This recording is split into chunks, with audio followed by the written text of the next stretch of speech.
Hello दोस्तों, ये इस ड्रामे का एपिसोड नंबर 4 है। ड्रामे की शुरुआत होती है जैसे ही मूंगरोंग चुनयांग को किस करता है। चुनयांग उठकर उसे मारने के लिए दौड़ती है। सब ये सीन देखकर हंसने लगते हैं। यहाँ प्रिंसिपल तो परेशान ही लग रहे थे। शो खत्म होने के बाद दोनों लड़ रहे होते हैं। मूंगरोंग कहता है कि ये सब एक्सीडेंटली हुआ। ब्यून चुनयांग को खोज रहा होता है, उसको बुके देने के लिए वो लाया होता है। ब्यून जियूक और दाही की बात सुन लेता है जिसमें वो कह रहे होती है कि चुनयांग उसकी हेल्प करेगी प्रेसिडेंट ब्यून से उसका सिलेक्शन करवाने के लिए। ब्यून को लगता है कि चुनयांग ने ध्यान देना, तो चुनयांग कहती है मॉम ऐसा कुछ नहीं है। मूनरोंग चुनयांग से कहता है कि किस गलती से हुआ, ठीक है, वैसे भी मुझे अच्छा नहीं लगा। चुनयांग कहती है तुम्हें तो बुरा नहीं लगना चाहिए था, तुम जैसी खटारा कार मुझ जैसी लग्जरियस कार के आकर टकरा गई। वो उसे टीज करके अपने रूम में चली जाती है। मॉर्निंग में चुनयांग को ब्रश करते समय वही किस याद आ रही होती है, तो वो कहती मूनरोंग से कि स्कूल में ऐसा बिहेव करना जैसे तुम मुझे जानते ही नहीं हो। तो वो भी एटीट्यूड से कहता है मैं भी यही कहने वाला था।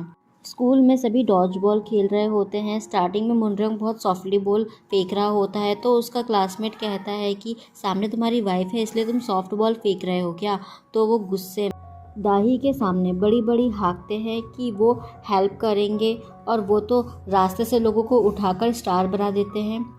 बस उसे सर्जरी करानी पड़ेगी जिसके लिए उसको $3000 लगेंगे। मिस्टर बेक के जाने के बाद जीयू कहता है कि तुम उसकी बात को मत सुनना, वो तुम्हें फंसा रहा है बस। दाही उसकी बात नहीं सुनती है। दूसरी तरफ चुनयांग मूनरोंग के साथ फैलाए हुए उस कचरे को समेट रही होती है। तब मूनरोंग के पास चायरिन का कॉल आता है, तो वो चायरिन से मिलने घर में चुनयांग कहती है कि तुम कैसे उस गिफ्ट को किसी और को दे सकते हो जो मैंने तुम्हारे लिए बनाया था और तुम्हें दिया था। मूनरोंग कहता है अरे तो बताना था ना, वहाँ मैं वापस ले लेता। चुनयांग गुस्से में अपने रूम पर आ जाती है। नेक्स्ट सीन देखते हैं मूनरोंग चायरिन के साथ होता है जहां वो उससे उस गिफ्ट को वापस मांगता है क्योंकि चुनयांग ने उसे उसके लिए बनाया था। चायरिन उसे वापस दे देती है लेकिन उसको थोड़ा सा बुरा लगा होता है। मूनरोंग चुनयांग के रूम में आता है, उसके लिए कुछ खाने के लिए लाया होता है और उसे वो गिफ्ट दिखा करती है। दूसरे दिन स्कूल में जीयूक चुनयांग को पैसे देता है दाही को देने के लिए जिसे उसने अपनी मोटरसाइकिल बेच कर इकट्ठा किए थे। चुनयांग के पूछने पर कि उसे इतने पैसे कहाँ लग रहे हैं, तो वो उसे उस दिन की सारी बातें बता देता है। चुनयांग भी उनके ऑफर नहीं होता है, पर वो उस दिन की बात से नाराज़ होता है। इस वजह से वो मिस्टर बेक को उनको निकाल देने के लिए कहता है। चुनयांग कहती है आपके लिए ये पैसे कुछ नहीं होंगे, लेकिन इसकी ये मेहनत की कमाई है, बचपन का सपना है, कहकर दाही को वहाँ से ले जाएगी और उन्हें सब समझाएगी। अपने ड्रीम पर वो ऐसे गिव अप नहीं करेगी। तुमने अपने ड्रीम के लिए शादी की ना। तो चुनयांग कहती है कि शॉर्टकट ज़्यादा मुश्किल होता है। तभी वहाँ पर चायरिन आ जाती है। वो चुनयांग के पास आकर उसको टॉन्ट मारते हुए बोलती है कि मूनरोंग उसका गिफ्ट तो इतने सालों से संभाल कर रखा है, पर चुनयांग के गिफ्ट को उसके मांगने पर ही दे दिया था। नेक्स्ट सीन देखते हैं चुनयांग दाही को बताती है कि उसे सब पता है, फिर भी उसे बुरा लगता है। दाही कहती है इसका मतलब है कि तुम मूनरोंग को पसंद करती हो, तो उसको लाइन पे लाने के लिए मेरे पास एक आइडिया है। मूनरोंग दाही को चुनयांग का मेकअप करते हुए देख लेता है। बाद में जीयूक उसे बताता है कि ये लोग ब्लाइंड डेट पर गए हैं। दोनों वहीं पहुंच जाते हैं उनके पीछे।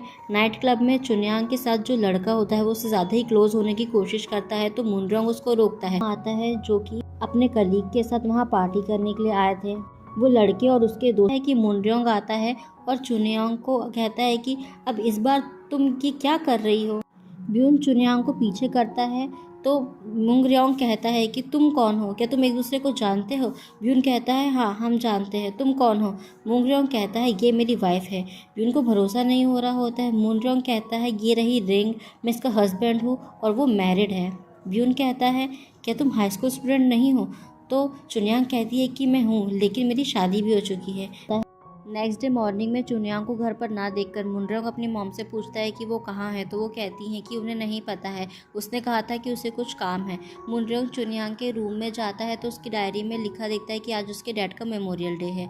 चुनयांग की मॉम गुस्सा हो रही है कि ऐसा कौन सा काम था जो आज के दिन भी नहीं आ पाया। वो दोनों निकलने वाले होते ही हैं कि मूनरोंग वहाँ आ जाता है। चुनयांग की मॉम उसके डैड के ग्रेव पर बहुत रो रही होती है, तो दोनों उनको वहाँ छोड़ थोड़ा दूर आ जाते हैं। जब वो वापस वापस जाते हैं तो उनको वो वहाँ नहीं मिलती है। उनको अर्जेंट काम की वजह से जाना पड़ा है। लास्ट बस भी छूटने की वजह से दोनों को चुनयांग की ग्रैंडमदर के घर रुकना पड़ता है, जहाँ नेटवर्क ना मिलने की वजह से मुनरोंग की आवाज़ चायरिन को कॉल में नहीं सुनाई देती है।